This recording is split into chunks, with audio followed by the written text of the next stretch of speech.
Following up on something that could become a big issue this summer. As your environmental station, we're going to be the first to alert you now. A massive algae bloom in the Potomac River is causing problems with our drinking water.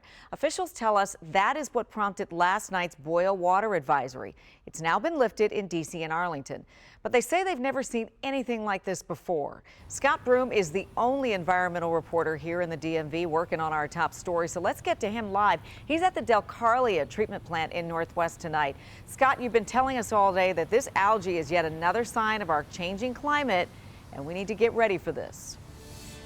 Well, weather is definitely a factor. This green algae is something that water authorities deal with every summer, but the scale of what's happened here at the Algae Reservoir set off huge alarms.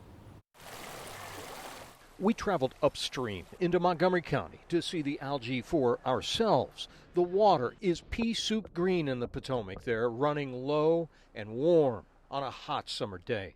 The algae called Ocystis is not toxic, but it clouds the water. That's called turbidity. And turbidity can cripple water treatment plants. They've never seen anything this large before. Colonel Esty Pinchason of the U.S. Army Corps of Engineers, which supplies more than 1 million people in D.C., Arlington, and parts of Fairfax County from the Potomac Aqueduct, explained the boil water advisory came as a precaution about 10 o'clock last night, while engineers scrambled to add chemicals to the water to control the algae. It worked, and the precautionary order was lifted at 7:30 a.m. In this case, we never fell out of compliance.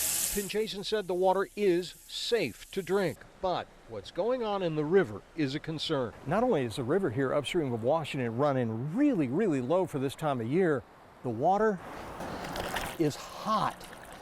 At Little Falls, back on June 23rd, it hit 90.6 degrees on the thermometer there, unprecedented for the date. Hot water and low water, that's the recipe for an algae bloom. The low water, the hot conditions, occurring more frequently now as the climate warms. The entire utility industry, all our partners are looking at this and monitoring it closely, and definitely looking at the impacts of climate change that it has on algae blooms in the future. All right, so this boil water advisory was just a precaution, but authorities said it was a precaution because this event is something they've never seen on this scale before. Clearly, it worried them. They reacted to it. They handled it. By the way, the last time something like this happened was on 4th of July weekend, 1996. There was a boil water advisory because of a big algae bloom.